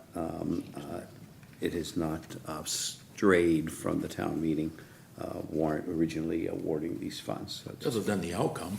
Huh? The outcome Well, is yeah, changed. other than the outcome, yeah. Inching, That's a big inching thing for along town instead meeting, of you know. leaping forward, They were- yeah, yeah. Yeah, that's- yes, that is true, that is true. We're a quarter of the way there. Okay, so all in favor? Aye. Any opposed? All right, that's unanimous, thank you. And then the housing production plan. Yes, I'm very excited about this. This is something that we've talked about at a few meetings now. So this past year, with the CPC support, we were able to sign a contract with Serpide, our regional plan agency, to assist us in the housing production plan update. We contracted them this past fall. They began some initial community survey work, and they are ready to begin some local stakeholder conversations with the various town entities. So the way that we've structured that with the select board support is we've established a stakeholder committee of various departments and town boards. As part of that, we've designated 2 CPC representatives to sit in on those stakeholder meetings. The idea being that with those conversations, those representatives could take the feedback from the full CPC committee and help better inform those conversations. In addition, there are also public workshops that are planned. So our goal is really to have this be a very informed housing production plan this time around. And very excited to see what comes of it. Yeah, great. So, great, thank you. So that will be a question for us, and I won't delay that, but we will name some representatives and That's I'll good. send that to you. Absolutely. But you're released to go on your merry way. you all. Thank you so much for Be in your touch. Buddy, just time and before effort. you- Yes, Can I just, yes. a question on your documentation? Yes. Yeah. General purpose, plan to assist in identifying potential projects to be undertaken over the next 5 years. Can you give me some kind of idea what you envision that some of those projects might be? So, and this is actually, I suppose, a good discussion topic, because one of the things we've talked about at previous CPC meetings is how can the CPC funds better support housing initiatives? So, I know that one way is obviously through the Dartmouth Home Rehabilitation Programs, as an example, the Housing Assistance Purchase Program. And so some of the goals on the 2018 plan included supporting those efforts or improving upon those efforts for those programs. There may be, through discussion and looking at some other communities, other programs that we could establish in the town of Dartmouth. So looking at best practices from other communities. And the good news is we don't have to do that research. We can really get assistance from Serpent in saying, hey, what type of action items are other communities looking at or incorporating into their housing production plans? So those are a couple of items. Part of this last plan also included looking at different zoning amendments in terms of how could we look at mixed use, for example, or increase density in areas that can support it or are compatible with that. So I think for this plan, I think every single member of this committee is going to bring a little bit of a different perspective to the table, but hopefully by the end of it, we'll have a good set of goals and things that we can actually take action on that have support from the various groups in town. Can I ask one quick Yeah, question? oh, yeah, absolutely. Just the timing of when they're gonna start those conversations, you were saying, like, what's their projected timeline to kick off? Yeah, so this charge was approved at the February 24th Select Board meeting. Now we've reached out to the various boards and departments to name their representatives or the designees. We're still waiting to hear back from a couple. If it works out in the calendar, either the end of this month would be ideal or the first couple weeks of April. I guess it just depends on everyone's meeting schedules and when they can name designees. Great, Yeah, thank you. thank you very much. No problem. But before, anyone else have something to? Okay, great. Thank you so Thank much. you all. Have a good night. Appreciate it. All right, take care. Jose. So contemplate that. We'll come back to it a little bit later in our agenda. So let that marinate, I think is the word. Okay. Our next agenda item is financial report. So wanted to make sure before we go into considering recommendations for town warrant, that we're aware of what our financial situation looks like. This all got emailed to you all, so so just to review, this is sort of the fiscal 26 budget projections. So our estimate is carrying a 15% state match. I think the coalition said DOR is planning, is projecting 15.9%. So we're kind of in the ballpark there. We regularly estimate surcharge revenues 2% over the previous year's collections. And so we're looking at somewhere around 900 and some thousand of surcharge revenue in 2026. We have no debt service, zero debt service. Yay. Which is, I think, first time in what, John? Probably 19 years, I think, something like that, maybe a little longer. Probably a little longer, actually. And I would project that we carry our typical administrative budget of $35,000. So we are projecting in fiscal year '26 of about $1 million in revenue for CPA funds. At this point, we are estimating by the end of fiscal '25, so June 30th of this year, we look like we will have somewhere around $3.7 million in funds available for projects, in reserves, most of it in the unrestricted reserve. And that final number is dependent upon the final collections of surcharge revenue. The other reserve balances are fixed at this point, so once we've made our, commitments and our reservations, they do not change over the rest of the year, because we've already tapped them for whatever commitments, and they've already got their reserves. So those stay. So the only thing that changes over the course of the fiscal year is the actual unrestricted fund, which is where the revenue, the surcharge revenue as it's brought in, is going into.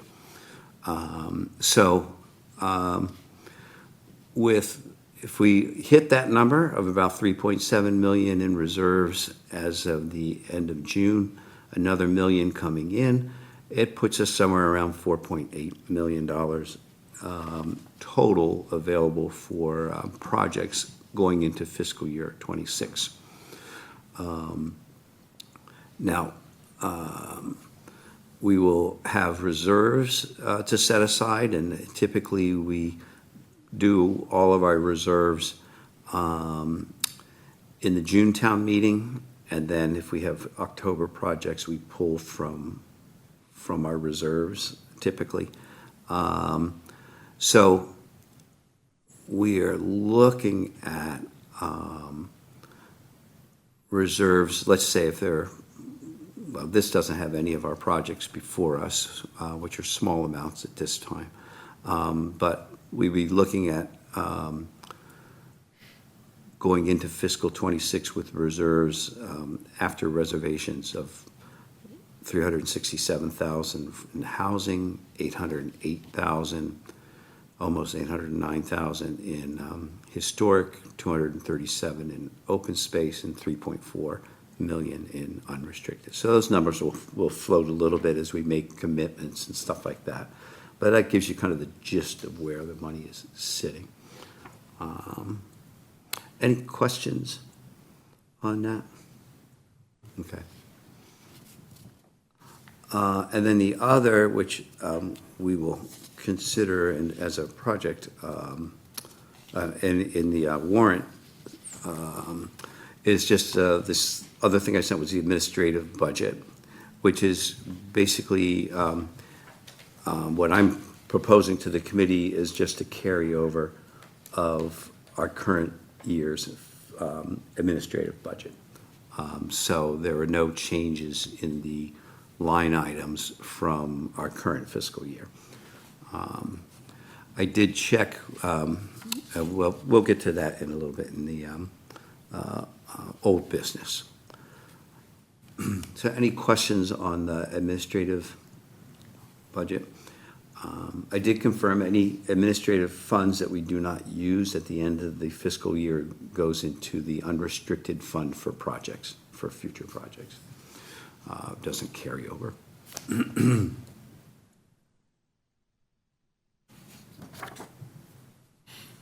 Okay, if there's no further questions on this, and we can always come back to it in our discussion, let's go to our June town meeting warrant recommendations. We have 3 types of warrant recommendations. One will be projects. The other will be our reservations for our reserve funds, and then our administrative budget, which I just showed you what was proposed. So let's start with project recommendations. On I always forget this gentleman's name, Joseph Davis. The Joseph Davis Cemetery preservation, gravestone and wall restoration, for a total amount of $50,000. Any comments on this project?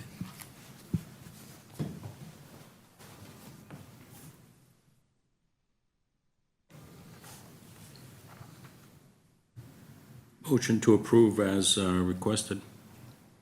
Second. Any discussion? Pretty straightforward to folks. All right, all in favor? Aye. Any opposed? No, it's unanimous.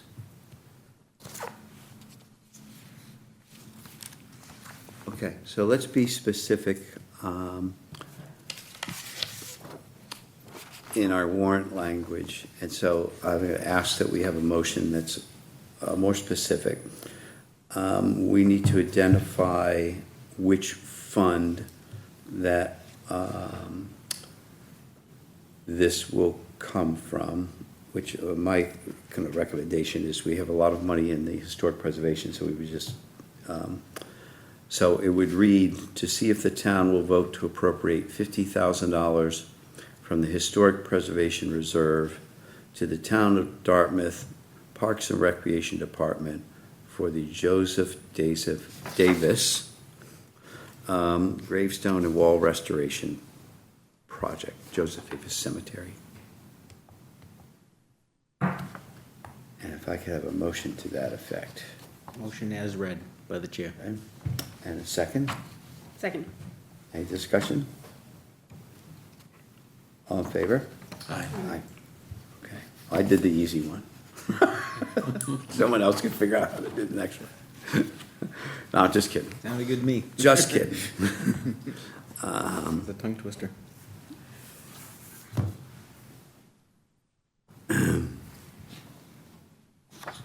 Okay. So now the DCTV building bid document preparation.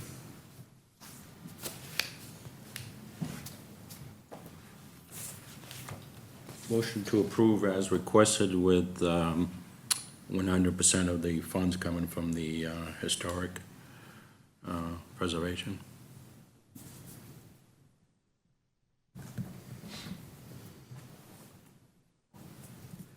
Okay, so how much was that, John? What's that amount that they're, $29,810. $29,810 from historic preservation, Town of Dartmouth. Although, someone should check that. Not making that up. We're taking from this proposal? Yes, that's right. Okay, Yes, thank you. okay. Yeah. Any further discussion? Yes. Just a comment. I'm hoping, I'm all in favor of maintaining that building and the historic character of that building. I hope there were some lessons learned tonight from the administrative side and DCTV that if they are to come back for funds to proceed with improvements to that building, that they have a proposal of how that building is going to be maintained, who's in charge of it. In my opinion, none of the answers were satisfactory, and we need to get that cleaned up. And in my opinion, just because we have a large fund in historic preservation, I want to make sure we're spending that wisely. That's taxpayers' dollars. Just because that fund is large, I don't think we should piss money away because we have it. It needs to be done wisely, and we need some assurances from people applying for these grants that it's going to be maintained and properly. So just a comment, Yeah. when that comes along. I hope it does come. Right, back. yeah, no, I hear you. And we Right, I understand could, spend some money there. that. Any other additional discussion? All in favor? Aye. Any opposed? No, no abstentions, that's unanimous.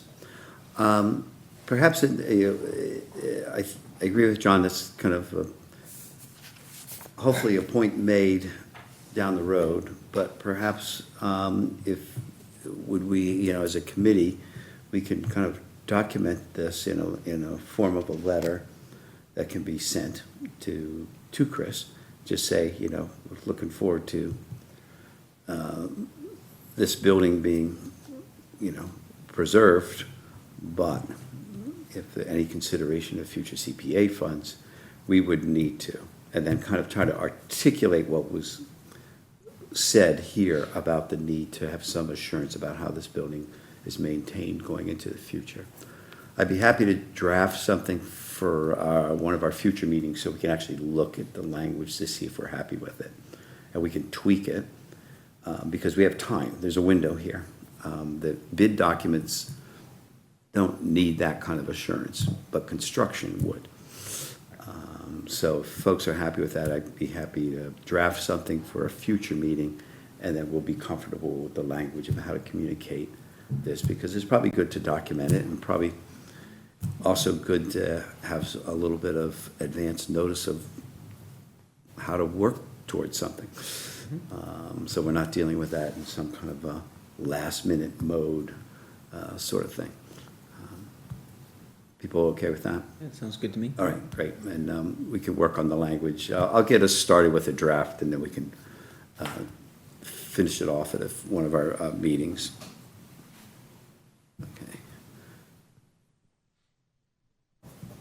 Okay.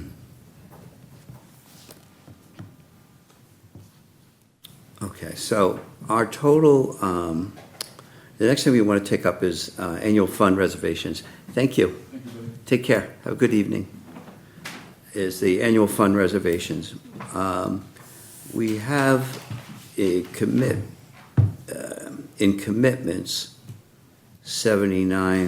we're proposing $79,810. So we want to keep that figure in mind, because I think as we consider fund reservations, we probably need to be prudent not to build up the Historic Preservation Fund any more than we need to, since we have a substantial amount of money in that reserve. So by my estimate, the fiscal 26 revenue, which includes the state match, is going to be somewhere around $1,068,372. We've come pretty close to our estimates. So if that's what our estimate is, then we need to set aside a minimum of 10% in each of the three reserves, or commit projects that equal 10% or more. So as we go into June town meeting, our project commitments are $79,810 for historic preservation. We have no commitments for housing, no commitments for open space. So if we get ourselves everything in order, we could go into June town meeting with a warrant for moving $110,000 of fiscal 26 revenue going into the housing reserve, $110,000 of open space going into the open space reserve, and then I think we might want to consider making an adjustment, anticipating the project commitments in historic preservation. We would just make I think it would be $20,190. $20,000, thank you. $20,190 put into historic preservation reserve.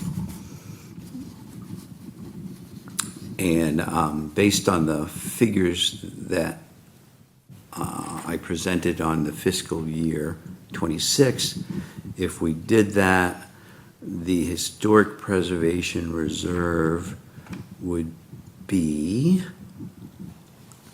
about $710,000 as opposed to $808,000. So that's kind of what we would end up with.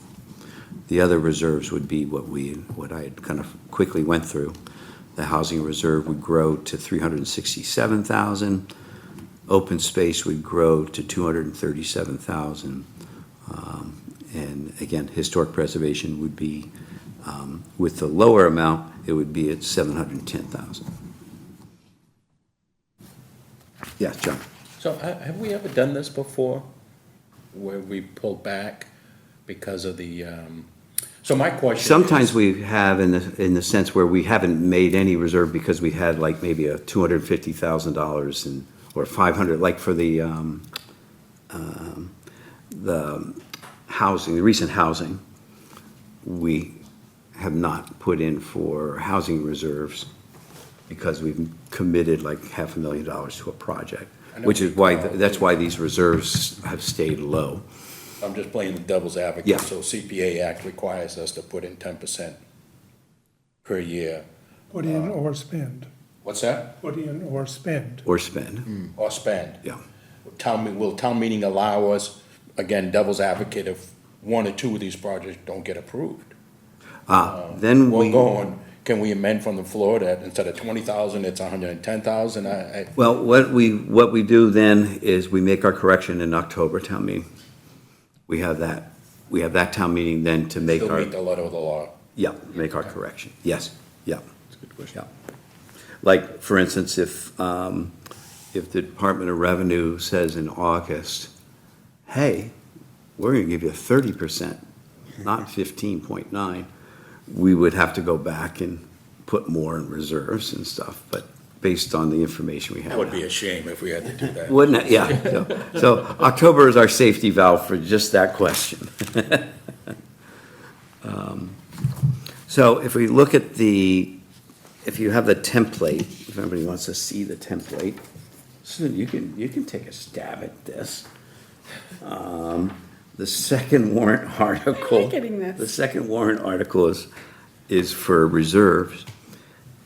And what we're looking at is 110,000 for housing, 110,000 for open space, and 20,190 for historic preservation. And if you want to give that motion for that warrant article a shot, that'd be great. To see if the town will vote to appropriate or reserve for later appropriations monies from fiscal year 26, 26. yep. Community Preservation Fund annual revenues in the amount of $110,000 for housing, $110,000 for open space, and $20,190 for historic preservation, as referenced in the Community Preservation fiscal year 26 budget, to be allocated as well. Thank you. That was Previously extremely stated. well done, extremely well done. Nicely well written. It needs a second. Oh, I guess I- Second. Any discussion on that? All right, all in favor? Aye. Aye. Opposed? That's unanimous.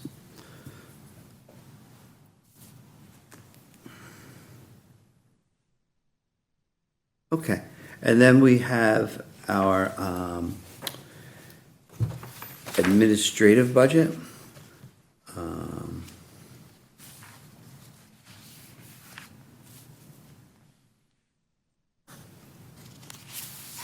And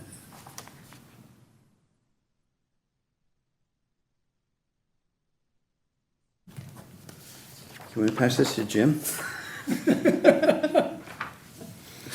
It's like delinquent school kids. Here's your punishment. Yeah. To see if the town will vote to appropriate from FY '26 Community Preservation Fund annual revenues the amount of $35,000 for admin services as referenced in the Community Preservation fiscal year 2026 budget or take any action relative thereto. All right, a second? A second. All right, all in favor? Aye. Opposed? Nope, that's unanimous. Thank you. It's another extremely well done You've done it before. motion. The, Susan, the Agricultural Preservation Fund Working Group. All right. So we've met twice. And in those, across those two meetings, what we discovered is that chapter 48L states that you can create an agricultural preservation fund, which would be eligible for CPA funds. Our current ag preservation fund was formed prior to chapter 48L, so it wasn't formed under that law, so it doesn't count. So the next steps would be to have the current ag trust be authorized at town meeting under the chapter 48L. And that would then qualify it for CPA funds. So we would do that, and then the Ag Commission and the Ag Trust would then apply to the CPC to capitalize that approved fund. And the amount is TBD, and might be a multi-year commitment. We did throw around a couple numbers and talk about Sainsbury. Yeah, without, Yeah. And so there is a discussion about what that would look like, but I think that discussion is still the beginning stages. yeah. So that's kind of a very positive thing. The coalition was helpful in kind of identifying, we had to do this under a statute, and they identified the conservation fund as the previously identified as eligible for CPA funds that are non-project specific. In other words, you can capitalize it, and then you have a grant agreement that puts the conditions on how those funds can be used. So they can, you have to use them in the way the CPA requires them to be used. But the nice thing is, I think it was a Sugaducci, had been talking to someone at the Agricultural Resources Department in the state who said, you might want to look at this. And then that's where the coalition was like, the language we were looking at, exactly the same language in the statute. It's just basically a carbon copy and just change conservation to agriculture in the language. So they were like, say, it's very clear. So that's great. So we will, the Ag Trust and Commission, Ag Commission Town will kind of make the first move, which is to put the fund under the right state statute. And then we would expect to see an application to us for capitalizing that fund.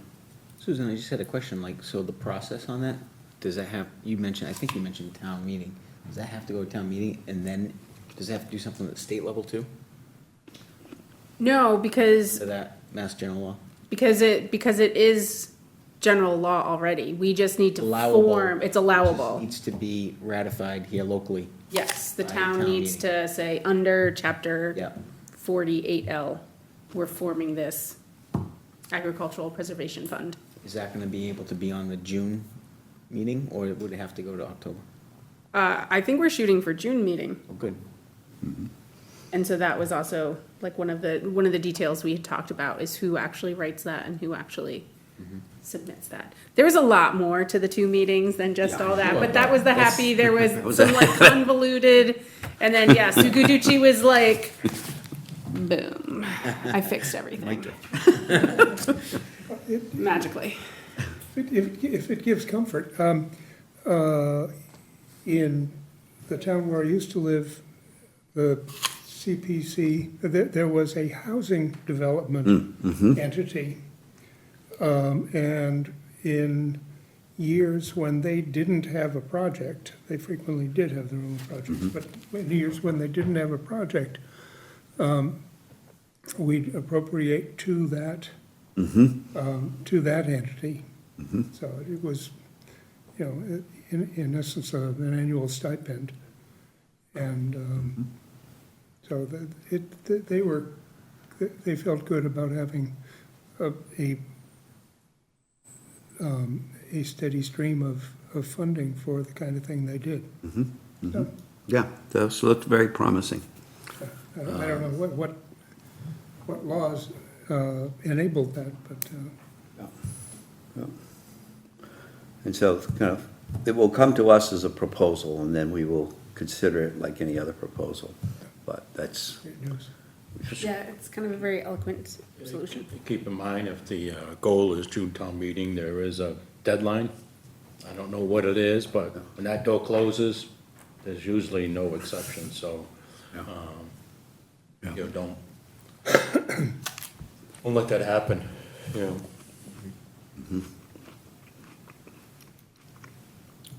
some old business, excuse me.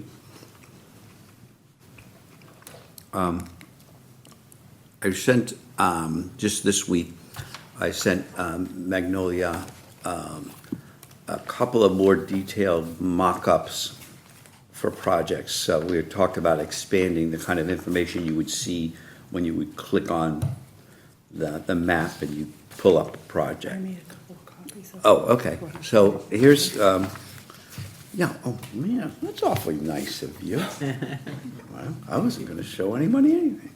That's great. So take a look, those are, so I kind of mocked those up and sent them off to her, that's just this week, and said, what do you think? And, you know, could you pull up this much information? Have it show up in a box? We have a photograph that shows up.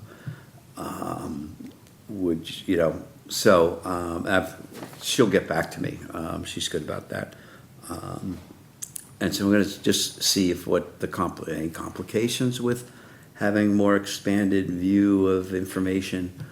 And then, you know, are there other ways to link to the application itself? And I asked her opinion. I said, I don't have proposed there a link to the actual application, but because I asked her, what do you think? Is it too much to do it from here, or should we just have a separate project list in which you can, boom, just pull it up and see applications? So we'll see what she says. She may say it's just as easy to put a link on something like that, and then you would kind of pull up, you see the sponsor, you get a link to this, if the sponsor has, like for Coppicut, you know, so we have the Dutch Belt Farm, we have the year that was funded, how much fund, how many funds it got, did it leverage any additional funds? A link to Coppicut, so you can actually, it would take you right to the farm's website. A picture of Coppicut, a little description of what that project was originally.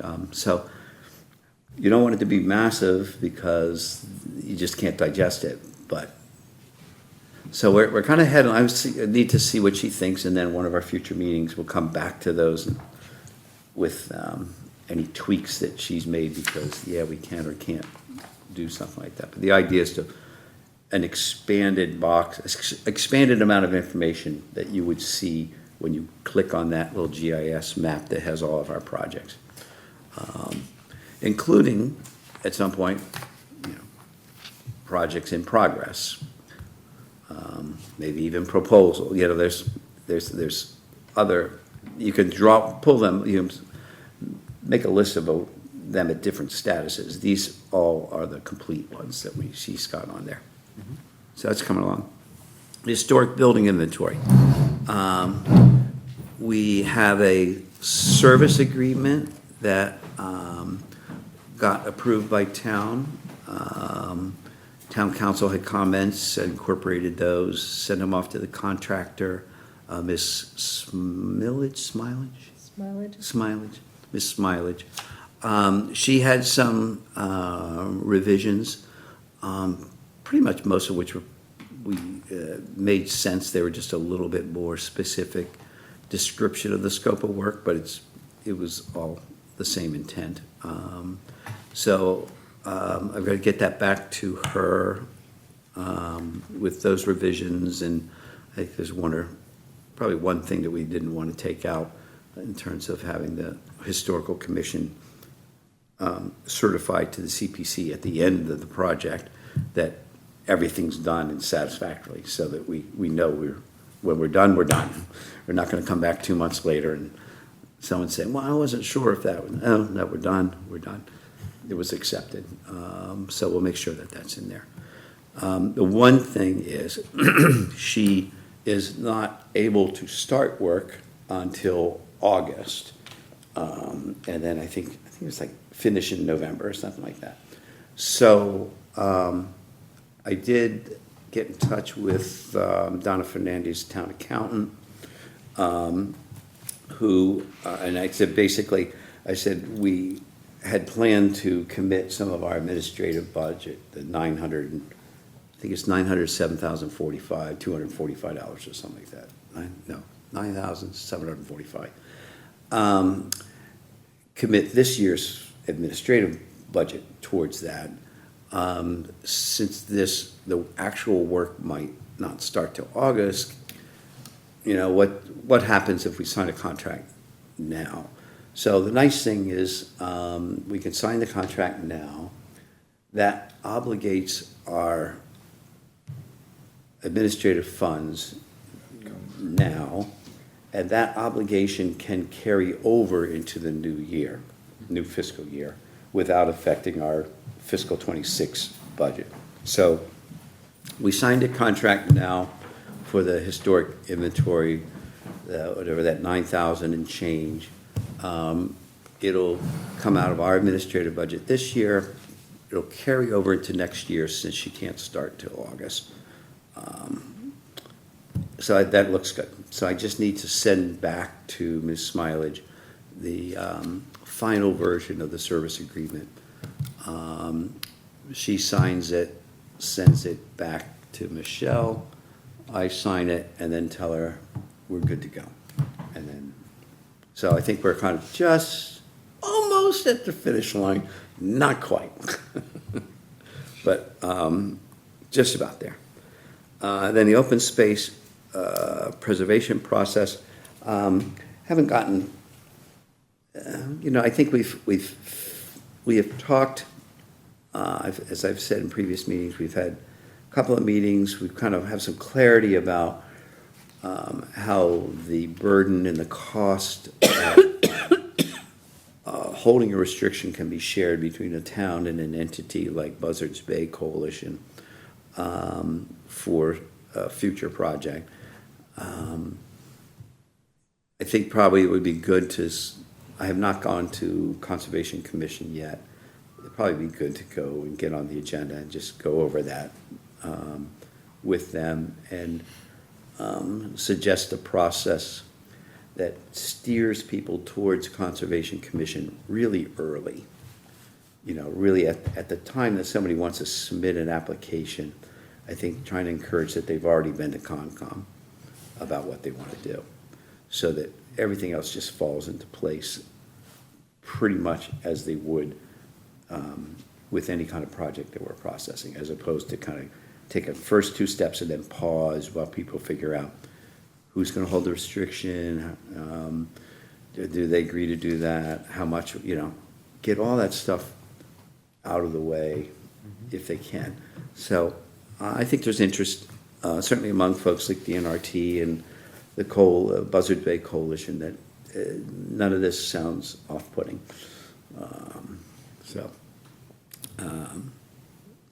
More to come on that. Progress reports, let's see, I think we have one that came in for the dredging.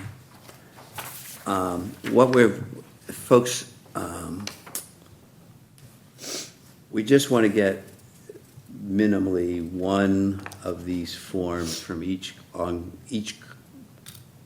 project in progress a quarter. Sometimes they'll come with the invoices, which covers that. Great, you needed money, you put this on top of the invoice, and we're good. But some projects aren't at a stage where they're expending funds, and so we want at least in the 3-month period, one of these. So I'm happy to say that our first quarter of '25, we have had at least one from everybody. The cultural center is very good. She just didn't attach the right one to it, so I'm sure it's in my email as we speak. But that's good. So the one where there have been no expenditures, and so we haven't heard, is for the project for the dredging of the harbor and design.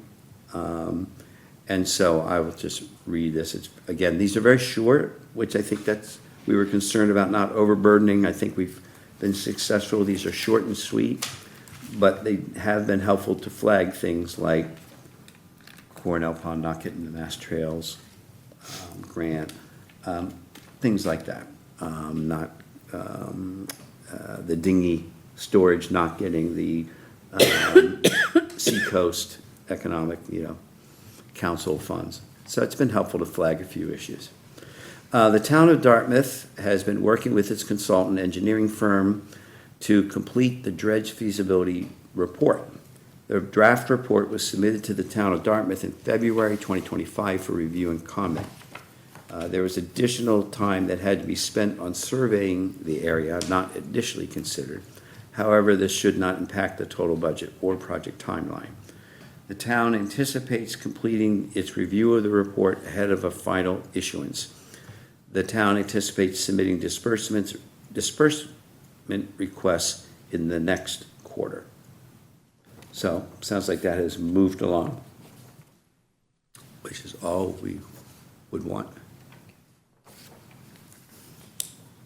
Okay, so we are to name 2 people to the Housing Production Plan Work Group. That work group will include also, just so we know, 1 select board representative, 1 planning board representative, 2 CPC members, 1 housing authority board representative, the town administrator, director of planning, director of public health, the council on aging director.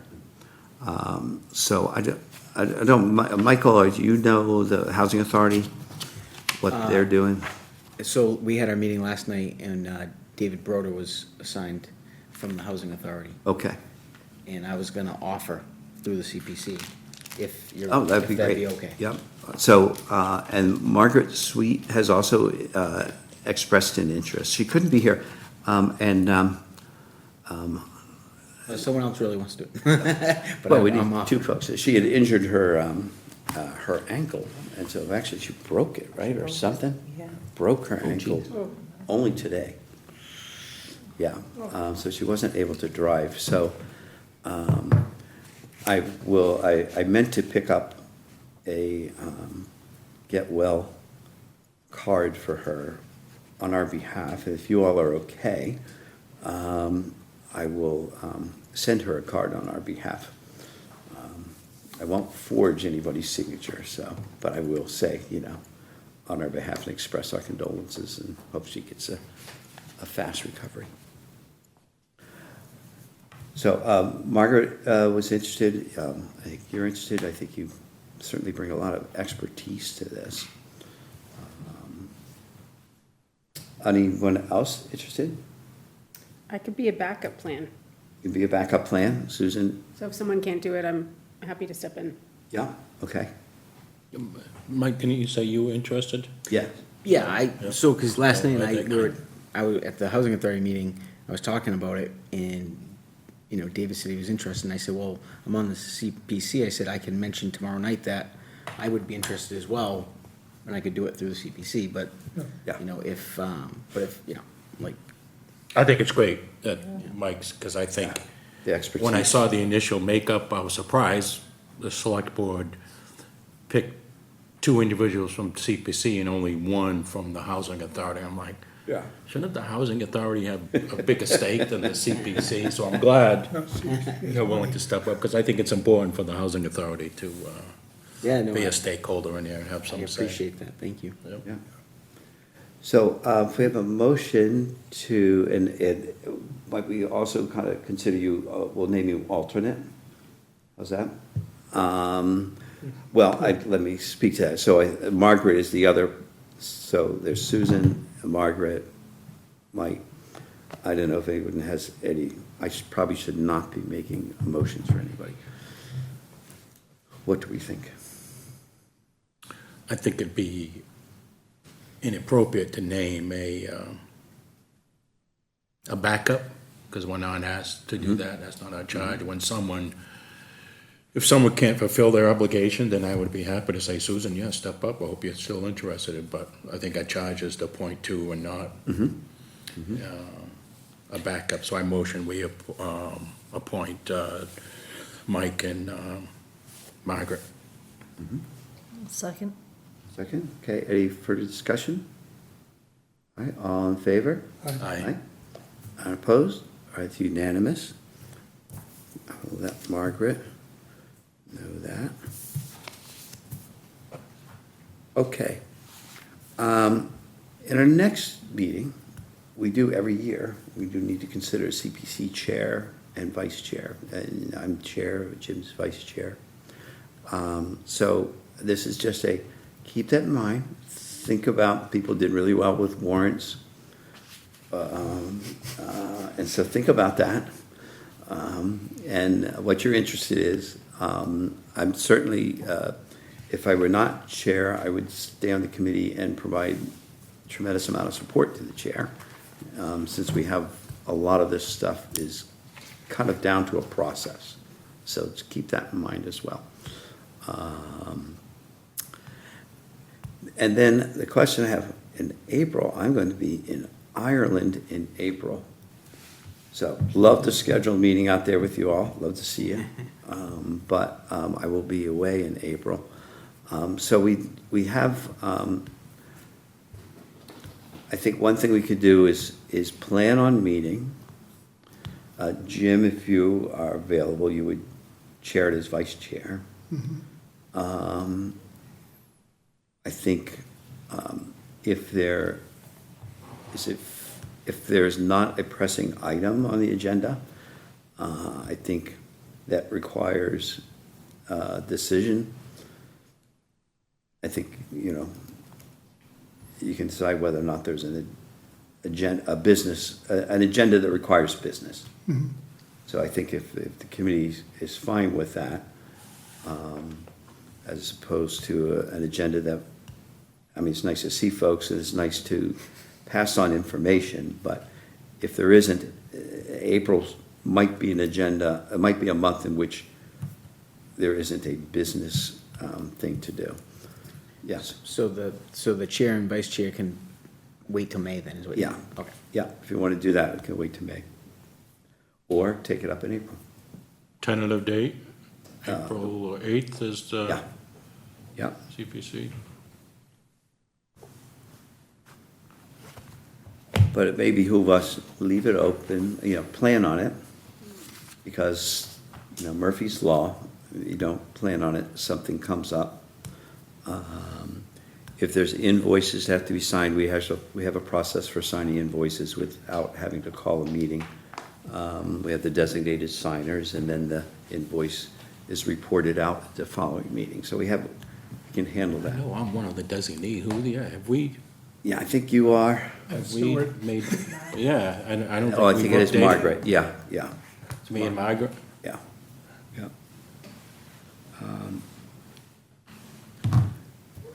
Okay, so what I will do is prepare an agenda, and then give it to you, Jim. I'll indicate if there's business, if there are action items that need to be voted on. And if not, you can use your I would say if folks are fine, you could defer to the vice chair to use the discretion about whether or not a meeting is necessary. One time I sound was okay, or do expected folks to- want to just, let's do it? I don't want to, let's have a meeting. No, I think we leave it up to the Okay. vice chair to make that Okay, I call. just want to make sure folks are fine with that. I am, I just want to make sure you all are. I Okay, trust them to give us the month off. there you go. Last time I got sick. Well, yeah, you figured that out before, I figured. Okay, great. Thank you all for hanging in with a longer meeting than we usually have. And if I have a motion to adjourn? So moved. All right, any discussion of that? Nope, all in favor? Aye. That looks unanimous to me, thank you. Thank you, thank you.